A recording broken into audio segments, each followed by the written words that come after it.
Welcome back. Nigeria's population moved from 37.86 million in 1950 to over 80 million in the 1970s and 130 million in the 1990s, with the youth population and others in their productive years of 15 to 65 years age bracket at 53.2% of the total. In other words, Nigeria was 30-something million. And today we are talking about... So Nigeria was just a little bit more populated than Lagos, right now. Then. Okay. So fast forward to 2017, the UN's World Population Prospect indicates that Nigeria's current population of 185.59 million, the seventh largest, will exceed 300 million by 2050 to become the world's third largest after India and China, displacing Indonesia, the United States, and Pakistan. Whoa. But see this, at $2,178, Nigeria's GDP per capita, according to World Bank estimates, makes it a poor country despite being Africa's largest economy, while the second largest, South Africa, has GDP per capita of $5,273 and Egypt's $3,514. How can Nigeria's huge population move from being a potential burden to benefit the country? Question. Okay. So to help us answer this question, we have a commissioner for national population, for National Population Commission here, Dr. Abimbola Salihuddin. Thank you for joining us. Thank you very much. Compliments of the season. Also here is Yomi Farami, a development analyst. Thank you for joining us. Thank you very much. And in our Abuja studio, we have Dr. Hussaini Abdu, Country Director of Plan International and a development expert. Thank you for joining us. Thank you for having me. So let me start off with you on that question. How can Nigeria's huge population move from being a potential burden to being a benefit? Well, I think that's a very important question, and that's a conversation we have always tried to put on the table. That it depends on how you relate with your population and what you do with it. It could actually help in deepening your poverty or reducing your poverty. I think the word on the relationship between poverty and population had moved quite rapidly from the classical population economics conception on the early days of Thomas Malthus, which actually clearly related the higher your poverty is, the possibly higher the level, the higher your population is, the possibly higher your poverty could be. But in the last 3.5 decades, we have seen how population could actually become an asset. We saw from China how China had been able to move more than 500 million people out of poverty within 3 decades. And we've also seen what is also currently going on in China, in India, where over 350 million people have also been moved out of poverty.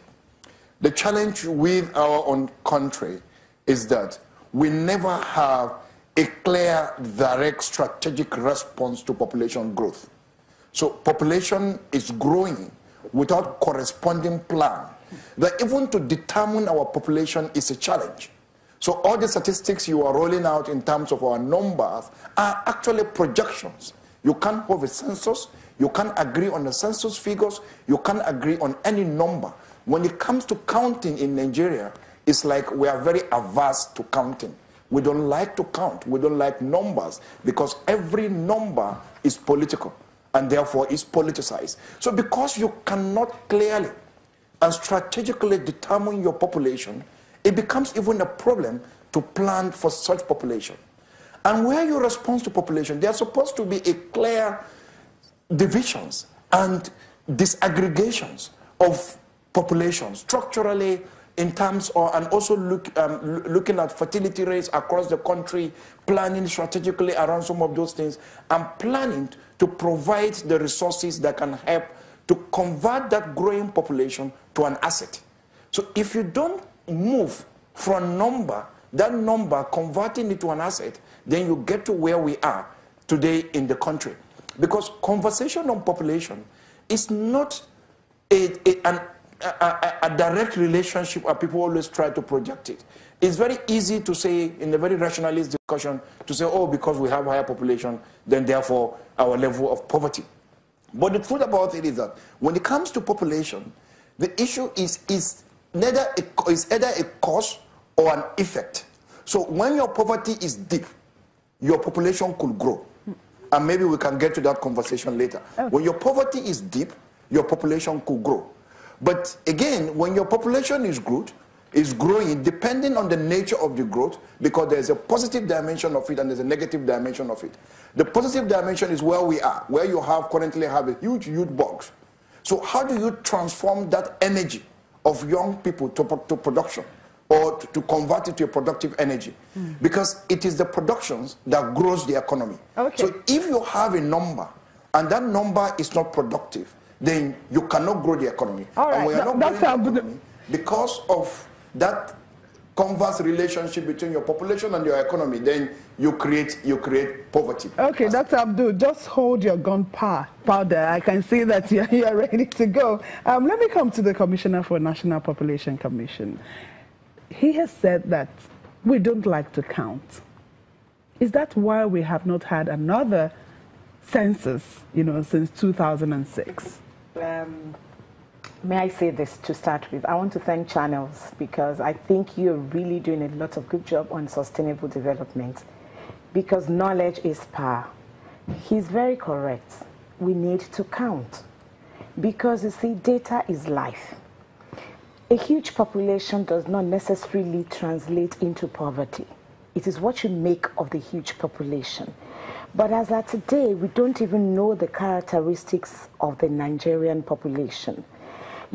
Counting, census goes beyond 1, 2, 3, 4 head counts. No, we talk about the demographic profile, we talk about the people's characteristics, the migration, the youths, the reproductive health, accessibility to health, affordability of all these.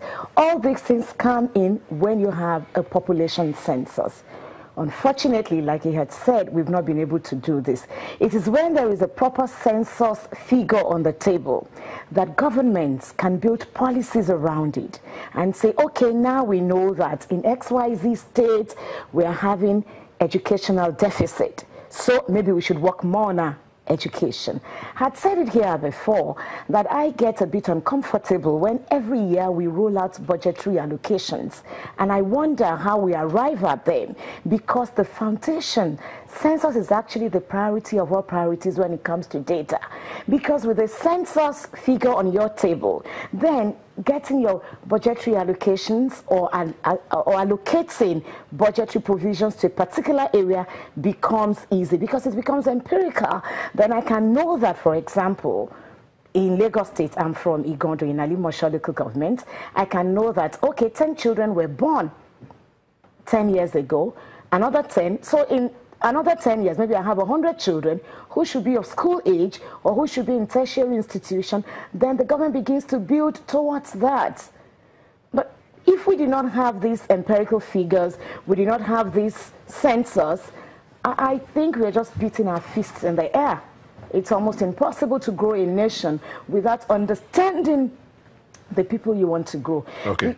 I'm sorry, Dr. Dane. We have to go on a quick break. When we come back, Yomi, you will come in here. Let's look at how the UK can tell us we have 5,000 doctors and we don't have that kind of data here. We'll be back in a moment. Don't go away.